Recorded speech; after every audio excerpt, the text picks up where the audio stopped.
mooy ni ñi gën a mën a attaqué tasawuf ma ñu tuddee wax al wahabiya. wahabiya mi ngi sosoo fële ca Najd, réew mi tuddee al mamlaka al arabiya saoudiya. Muhammad ibnu Saoud ak Cheikh Muhammad ibnu Abdul Wahab ñoom ñaar ñoo ànd. Muhammad ibnu Saoud toujours ay sëtam ñooy jiite réew moom di buur ya, buur bu fa jóge sa rakk toog mbaa sa doom. Muhammad ibnu Abdul Wahab ba fi ne nii ay sëtam ñoo yore wàllu diina ja foofee.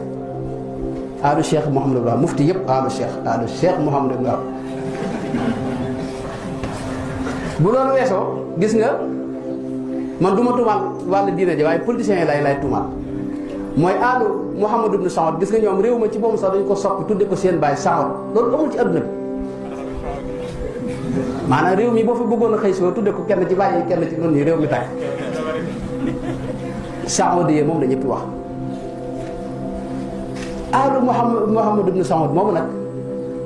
ñoo am politique xam nañ ne ñoom ñoo yore nguur ga foofu te nguur dafa neex te suñ fi nekkee màggal yonente bi alayhi salaatu wasalaam ak i sëtam bu yàggee mën nañoo bëgg nguur gi. moo tax politique diina ja lalu ci kenn du màggal kenn daanaka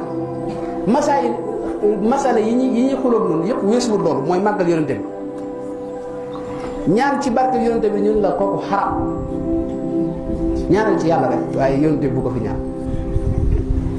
tukki jóge fii dem siyaare xabru yonte bi ñun la kooku xaraam siyaare masjid bi wax téere yëpp gis na siyaaratul masjid nabawi lañ ci def waaye siyaare yonte bi kooku xaraam wutal bis yonte bi di ko feete muy gàmmu kooku ba tey xaraam. yaa ngi dégg ba tey am nañu sax ñoo xam ne ñoo àgg ci sayyiduna ji ñun le as-sayyidu huwa Allah déet da ngay wax Muhammad kese daxala Muhammad xaraja Muhammad ke amul ay sayyiduna kenn du ko wax. barke li fi yonte bi wàcc ay kawar ak yëf ñun la loolu it ba tey shirk la moom barke bi shirk la. ñuy jël yenn gaay ku mel ne Cheikh Aboubacar Jazairi nekk ca xabru yonte ba di jooru léeg-léeg di wax ne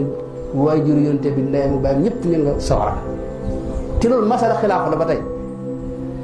damay gis ne masaay yi yëpp boo ko seetloo ak it ne ki faatu amatul lu muy xam ci adduna jeex na kooku amatul benn idraak bu mu am wala shonor moom ki faatu te yonte boo xam ne tu'radu alayya a'malukum fa astaghfira lil musii aw kama qaala alayhi salaatu wasalaam. masalan day gis ne masaay yooyu yëpp dafa laal ci fonk yonte bi ak màggal ko état ba fiir ci ne buñ ko dee def nii mën nañ caa dugal yeneen famille wala yonte bi wala ay sëtam wala te loolu mën naa indi ñu soxla nguur gi ñu far yooyu yëpp fexe bu mu xaraam. misaal bi mooy masalan tawasul ñetti xarnu yi ginnaaw yonte bi ñetti xarnu yooyu kenn ku ko ci weddi amut. ki ko njëkk am lu mu ci dingal mooy Ibnu Taymiya ci 7e siècle la ñëw te moom lam doon weddi Ibnu Taymiya li mu doon weddi mooy ginnaaw yonte bi ndax mën nañu tawasul ci moom wala déet waaye ak dund moom loolu weddiwu waaye fi mu ne nii dem nañ ba ju bari suñu borom xam-xam yi ak jànkali ñoom tawasul sax ne dañ koy du so def duñ ko def parce que jàpp nañ ne gars yi coow nañoo coow tawasul bu mujj daanaka jàpp nga ne xaram na te fekk mësula xaram bu jot amoon ma indi la ci àddina yoo xam ne amul laam-laamee